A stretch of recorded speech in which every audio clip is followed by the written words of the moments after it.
Hi dear learners of English, greeting. This is M. Rahman and I welcome you to our IC classes of English language. Today our topic is part 2 of the chapter 1 first flight. The chapter is A Letter to God that is written by G.L. Fuentes.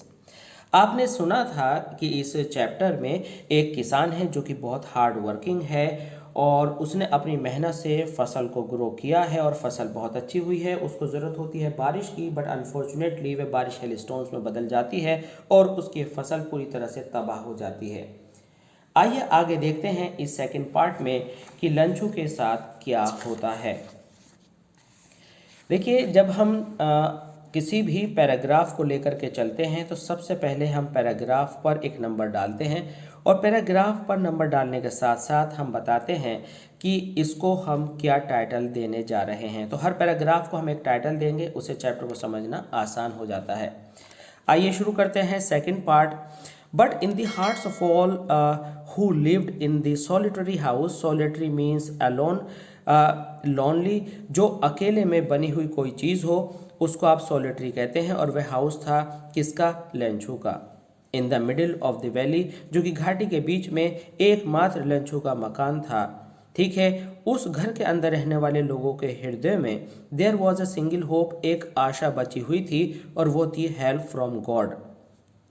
तो इसका जो title बनेगा वो बनेगा help from God.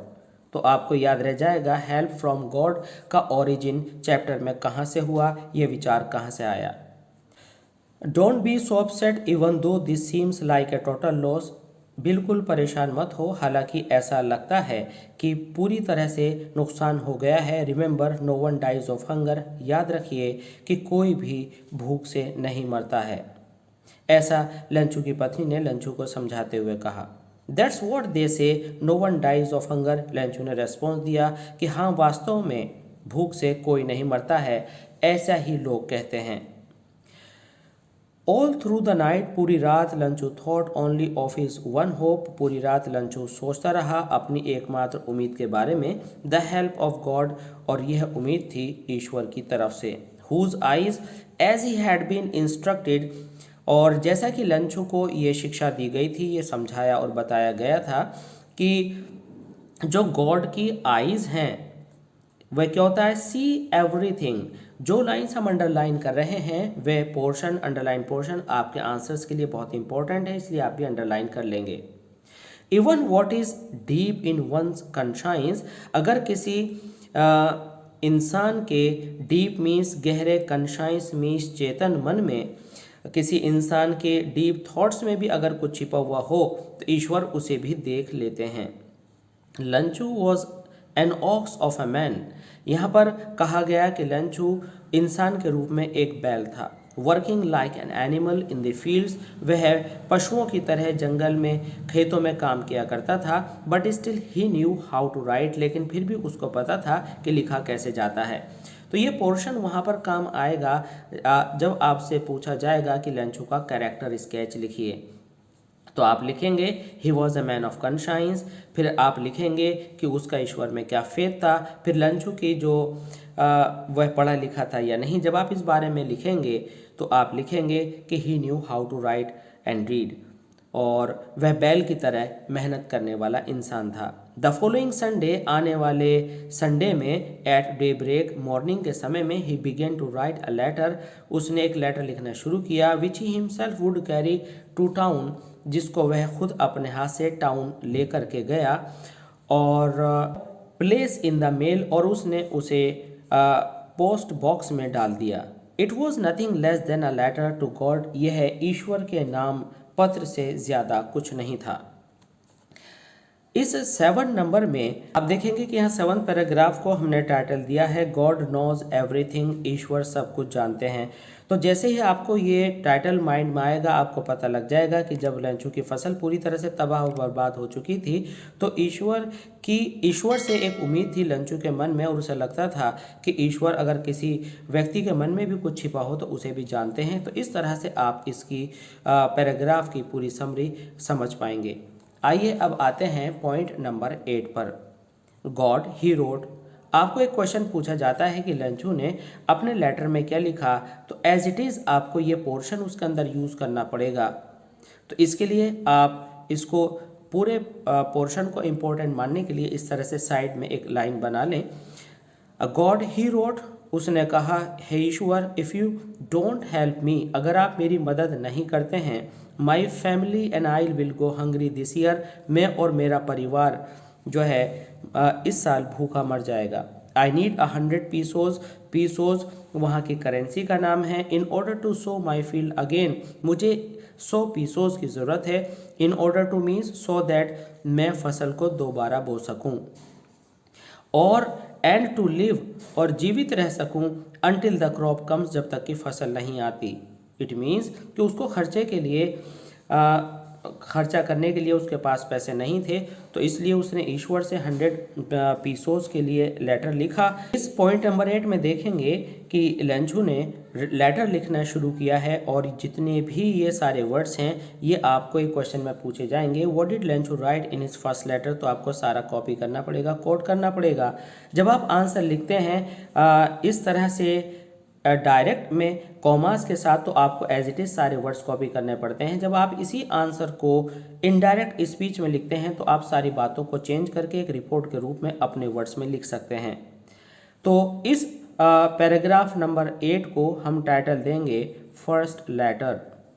First letter, तो क्या लिखता है लंचू फर्स्ट लेटर में? गॉड, हे ईश्वर, if you don't help me, अगर आपने मेरी मदद नहीं की, my family and I go hungry, मैं और मेरा परिवार भूख से मर जाएगा इस साल। I need 100 pesos, pesos currency को कहते हैं, मुझे 100 पीसोस की ज़रूरत है। In order to sow my field again, sow means planting करना, पौधे लगाना, ठीक है, या बीज बोना। इन ऑर्डर मीन्स ताकि मैं फसल को दोबारा से बो सकूं और जीवित रह सकूं उस समय तक, अनटिल द क्रॉप कम, जब तक कि दूसरी फसल नहीं उगाती। इट मीन्स मेरी पुरानी फसल बर्बाद हो चुकी है, साल भर गुजारने के लिए मेरे पास पैसा नहीं है, नए फसल बोने के लिए मेरे पास पैसा नहीं है, मुझे आप 100 पीसोस दे दीजिए जब तक कि मैं नई आने वाली फसल को उगा कर बेच कर पैसा ना कमा लूँ। क्योंकि hail stones, the hail stones आगे डॉट डॉट ये शो करती हैं। इस तरह की पंक्चुएशन को हम एलिप्सिस कहते हैं कि बात इनकम्प्लीट छोड़ दी है। बाकी आप समझ सकते हैं कि हेल स्टोन्स ने उसकी फसल को बर्बाद कर दिया था। आइए अब आते हैं पैराग्राफ नंबर 9 पर। He wrote to God on the envelope, उसने लिफाफे पर लिखा ईश्वर के नाम। पुट द लेटर इनसाइड, अंदर इसके लेटर डाला। एंड स्टिल ट्रबल, अभी भी लंचू परेशान था। वेंट टू टाउन, वह जो है टाउन को गया। At the post office, post office पहुंचा। He placed the stamp on the letter, उसने लेटर पर स्टैम्प लगाई। And dropped it into the mail box, और इसको पोस्ट बॉक्स में डाल दिया। तो इसको हम कहेंगे क्या? Post office. तो पोस्ट ऑफिस का मतलब हुआ कि लेटर आपका पोस्ट हो गया। अब क्या होता है पैराग्राफ नंबर 10 में? One of the employees who was postman and also help at the post office, एक कर्मचारी जो कि पोस्टमैन था जिसने लंचू की पोस्ट ऑफिस में मदद भी की थी। Went to his boss laughing heartily, इसे अंडरलाइन कर लीजिए, ये पोर्शन आपके आंसर में काम आएगा। वह अपने बॉस के पास गया हंसते हुए। लाफिंग हर्टिली मीन्स बहुत बेतहाशा हंसते हुए। Showed him the letter to God, और अपने बॉस को ईश्वर के नाम का यह पत्र दिखाया। Never in his career as a postman had he known that address, अपने पोस्टमैन के पूरे करियर में, पूरे जीवन में, पूरी सर्विस में उसने ऐसा एड्रेस जिस पर लिखा था ईश्वर के नाम कभी नहीं देखा था। तो हम इसे भी अंडरलाइन करेंगे। इसको अंडरलाइन करने की वजह यह है कि आपसे क्वेश्चन पूछा जाएगा why was he laughing? He was laughing because he had never seen such address in his whole life. The postmaster a fat amiable, amiable means friendly, postmaster जो कि एक फैट और बहुत ही अमिएबल, अमिएबल का मतलब है एक फ्रेंडली नेचर का इंसान था। Fellow, fellow means person. Also broke out laughing, broke out means begin to laugh. Broke out means begin, and laughing को आप लाफ कहेंगे तो broke out laughing means begin to laugh. But almost immediately he turn serious, लेकिन जल्दी ही वह गंभीर हो गया। And tapping the letter on his desk, और टैपिंग मीन्स स्ट्रोकिंग, और लेटर को थपथपाते हुए वह बोला, यानी हंसते हंसते वो अचानक से टर्न सीरियस, वह गंभीर हो गया। और लेटर को ठोकते हुए डेस्क पर कमेंटेड, वह बोला, व्हाट फेथ, क्या भरोसा है। I wish I had the faith of the man who wrote this letter, काश इस लेटर को लिखने वाले व्यक्ति के मन में ईश्वर के प्रति जो फेथ है, ऐसा फेथ मेरे अंदर भी होता, जिसने starting up a correspondence with God, ईश्वर के साथ पत्र व्यवहार शुरू किया है। Correspondence means a chain of getting and writing letters. तो आप लेटर लिखते हैं और आपका आंसर आता है, तो इसे कॉरेस्पॉन्डेंस कहते हैं। तो यहाँ पर इस को पैराग्राफ नंबर 10 को हम क्या यहाँ पर टाइटल देंगे, इसको हम टाइटल देंगे रिएक्शन। क्या टाइटल देंगे? Reaction of the employees, reaction of the employees. तो इसमें आपने देखा कि पोस्टमैन क्या रिएक्शन देता है और पोस्ट मास्टर क्या रिएक्शन देता है। आइए पैराग्राफ नंबर 11 को देखते हैं। So in order not to shake the writer's faith in God, in order to means ताकि जो जिसने भी ये पत्र लिखा है उसका ईश्वर में विश्वास न टूटे।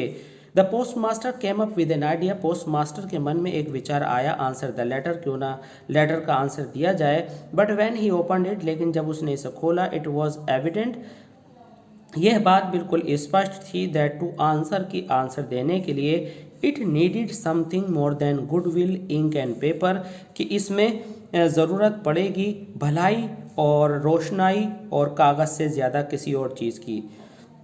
तो आप यहाँ पर समझ लीजिए वह क्या चीज़ हो सकती है, वह था पैसा।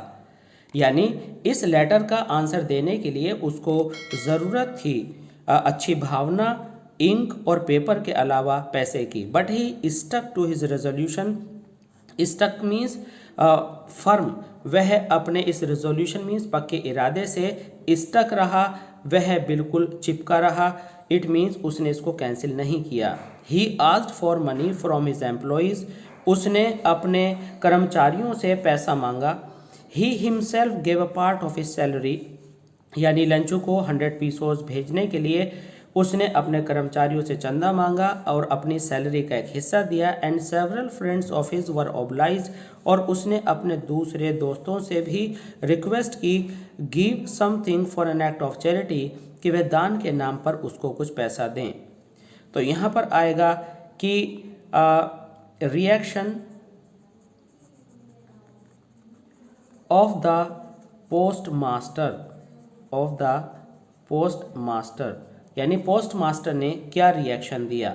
इसके बाद पैराग्राफ नंबर 12 में आप देखेंगे, it was impossible for him to gather the 100 pesos, postmaster के लिए 100 पीसोस इकट्ठा करना थोड़ा मुश्किल था। So he was able to send the farmer only a little more than half, इसलिए वह लंचू नाम के किसान को आधे से ज़्यादा पैसा भेज पाया। यानी 100 पीसोस डिमांड किया गया था, तो वो 50 से ज़्यादा उसको भेजने में सफल रहा। He put the money in an envelope, उसने एनवलप के अंदर इस पैसे को रखा। एड्रेस टू लंचू, लंचू का पता लिखा। And with it a letter containing only a single word as a signature, God, और ईश्वर की तरफ से उन्होंने इस लेटर में एक वर्ड लिखा, गॉड।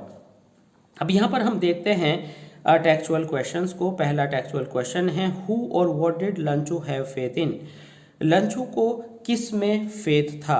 तो ऑफ कोर्स लंचू को फेथ था ईश्वर में। व्हाट डिड ही डू, तो आप लिखेंगे कि he wrote a letter to God. Who read the letter, तो of course the post master read the letter, और आप इसको इस तरह से भी कह सकते हैं, the postman read the address and reached to the postmaster, and the postmaster read the letter. What did the postmaster do then? तो ये सारा जो पोर्शन है आप यहाँ पर दिख रहे हैं, answer 3। What did the postmaster do then? Postmaster ने तब क्या किया, तो आप लिखेंगे, आप यहाँ पर इस पोर्शन में इस आंसर को हासिल कर सकते हैं। The postmaster decided to answer Lencho, and he decided to send him some money, और मनी भेजने के लिए उसने क्या किया कि उसने अपने दोस्तों को ओबलाइज किया, एक पार्ट ऑफ हिज सैलरी दिया, ठीक है, और इस तरह से मोर देन हाफ उसको वह रुपया भेज पाया। आई होप ये सेकंड पार्ट आपको अच्छे से क्लियर हो गया होगा। इसके टेक्चुअल आंसर्स, जो टेक्चुअल क्वेश्चंस हैं उनके आंसर्स किस पोर्शन में हैं, आपको अच्छे से समझ में आ गए होंगे। थर्ड पार्ट के लिए बने रहिए हमारे साथ और सब्सक्राइब कीजिए और ऐसी क्लासेस ऑफ इंग्लिश लैंग्वेज को। मिलते हैं जल्दी। Thanks for being with us. Thanks a lot.